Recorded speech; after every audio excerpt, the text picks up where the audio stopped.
Unless you're going out there and getting yourself stuck regularly every day, you do not need to buy top tier items.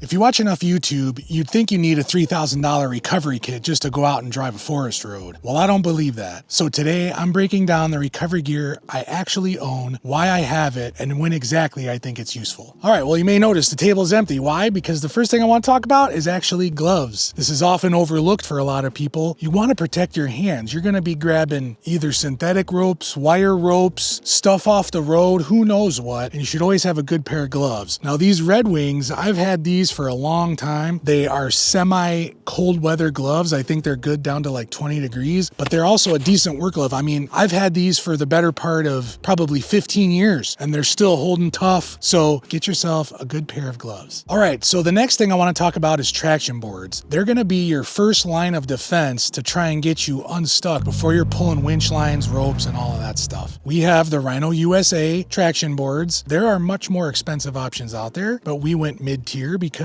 we're not recovering ourselves every day. And they also come in handy with all kinds of things. We use them a lot to actually level out the Luna. The next thing in our kit is a 30-foot tow strap. Now these you're going to use for static pulling. You do not want to put a shock load on these. 30 foot seems to be a really good length to get yourself some distance away from whoever you're trying to pull out, or if you're self-recovering, that gives you a nice long run out before you have to run your winch line out. Though sometimes a shorter one could be better, so far this 30-footer has worked out really great. Another Amazon brand, don't spend your money where you don't need to. In addition to your static tow rope, get yourself a nice Kinetic Rope. These are used for doing hard pulls to get somebody out, all right? Something a static tow strap is not made for. Once again, Rhino USA for the win. It is a nice budget option. Now, something to remember, when you are getting yourself a Kinetic Rope, get a rope that is rated for your vehicle, not the vehicle you might be pulling out, because your vehicle is the one that's putting the force on this rope. For the Bronco, we got a 7/8 Kinetic Rope. It is 20 feet long. It is rated for about 9,500 pounds, and the maximum braking strength is just shy of 29,000 pounds. Sticking with straps, the next thing in our kit is a 10-foot tree saver from Rhino USA. Once again, you're definitely going to want to get yourself one of these if you are going to use a winch line to get yourself out of situations. It's called a tree saver because you're going to wrap this nice wide strap around a tree and then you're going to hook up to it with your winch line to pull yourself out. It helps spread the tension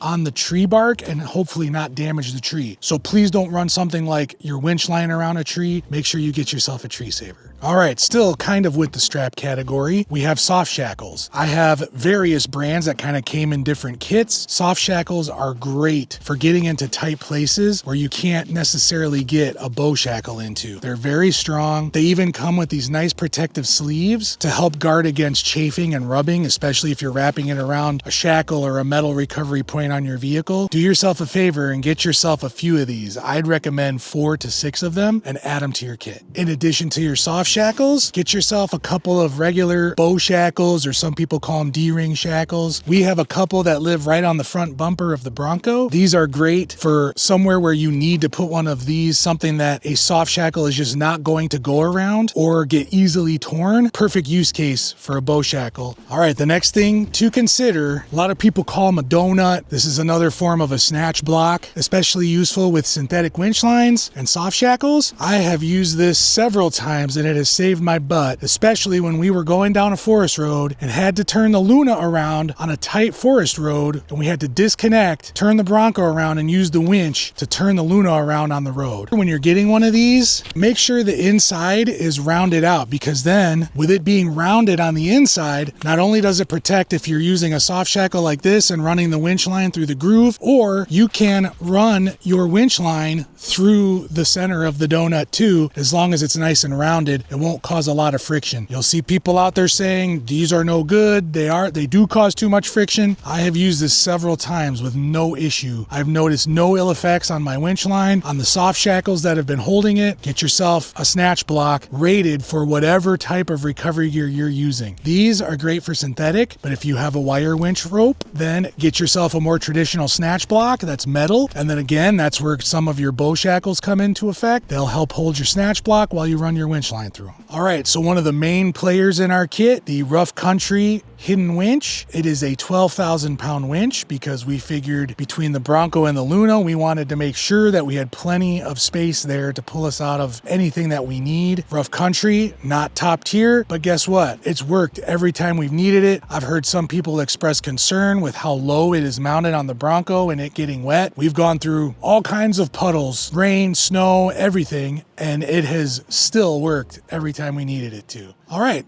Something not a lot of people think of when they hear recovery gear, a good tire inflator. Oftentimes, just airing down a little bit will get you out of the situation you're in. Preferably, you've already aired down to help your tires kind of float across whatever terrain you're driving on. It helps climb over rocks better, float on sand better. So if you don't have a good tire inflator, get yourself one. We have since upgraded to the Moreflate 10.6, but we started off with a little battery-powered Milwaukee inflator. It doesn't have to be super fancy, but because we do it a lot more, we decided to upgrade to a more quality piece of equipment.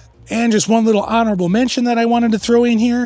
You are not guaranteed to be recovering in the daylight, so get yourself a couple of good flashlights. We have 2 of these nice little USB rechargeable flashlights. They have an adjustable beam. We can make them really wide or very narrow. It also has a nice little side light on it, so we can just sit it on the ground, shine it up at whatever we're doing. We don't have to hold the flashlight. So get yourself some good flashlights. All right, so that is our recovery kit. Nothing ended up here just because it looked cool. It was added to as we got out there and found out what type of situations we might find ourselves in. And that's the whole point of my video. Unless you're going out there and getting yourself stuck regularly every day, you do not need to buy top tier items. Mid tier like Rhino USA or straps from Amazon will do you just fine. We've only had to use our stuff a handful of times, and guess what? It's worked flawlessly. So remember, you don't have to copy my kit. Go out there, see what kind of adventures you're gonna do, and build your kit to match your lifestyle. I hope you enjoyed this video. I hope you found it helpful. If you did, please hit that like button. And if you want to see future videos, don't forget to subscribe. And remember, go until you can't.